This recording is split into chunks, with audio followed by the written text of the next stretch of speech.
Hello, हमें question given है। हमें दिया गया है कि माना द्विघात बहुपद एफ एक्स इस प्रकार है कि F minus two plus F three equal to में जीरो है। यदि F X equal to zero का एक मूल माइनस वन है तो F X equal to zero के मूलों का योगफल कितना होगा, आपको ये बताना है। ठीक है, तो हम वैल्यूज निकाल लेते हैं कि यदि हम ऐसे मान लेते हैं लेट जो क्वाड्रेटिक इक्वेशन है वो हो जाएगी हमारी a x square plus b x plus c equal to में जीरो। ये हमने क्वाड्रेटिक इक्वेशन मान लिया।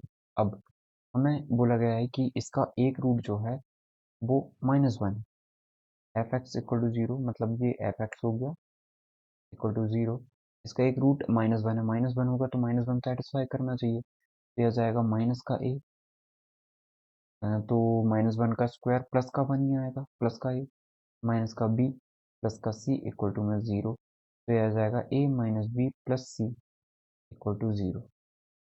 ठीक है, अब हमें बोला है कि a minus b plus c equal to zero, इसे इक्वेशन नंबर वन दे देते हैं। फिर हमें बोला है कि F minus two plus F three equal to में जीरो आएगा, तो जब हम इस पे वो माइनस टू रखते हैं तो माइनस टू मतलब टू का स्क्वायर फोर है, फिर माइनस का बी एक्स, ठीक है, तो माइनस का टू बी हो जाएगा प्लस का सी इक्वल टू में जीरो, तो जीरो तो होगा नहीं।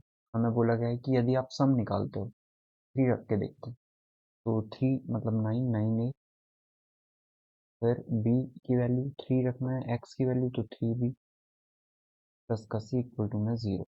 सॉल्व करते हैं, फोर ए माइन प्लस का nine A thirteen A, minus का टू बी प्लस का थ्री बी प्लस का बी प्लस का सी और ये वाला सी, तो टू सी इक्वल टू में जीरो आ जाएगा। इसे इक्वेशन नंबर टू दे देते हैं।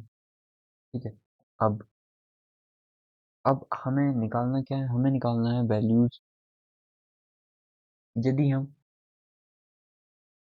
हमें यदि सम ऑफ रूट बताने हैं, सम ऑफ रूट बताने तो हम क्या बोलेंगे, यदि आपने बी ए रेशियो निकाल लिया, माइनस बी अपॉन में ए निकाल लिया, तो यही तो आपका सम ऑफ रूट हो जाएगा, यही तो आपका सम ऑफ रूट हो जाएगा, तो हम रूट का सम, तो हम वही करते हैं। यहाँ से हम ए और बी के टर्म में निकालते हैं वैल्यूज को, तो सी की वैल्यू हम रख देते हैं प्लस का बी माइनस का ए। ठीक है, जैसे ही आप वैल्यू रखोगे आपको ए और बी के टर्म में मिल जाएगी वैल्यूज।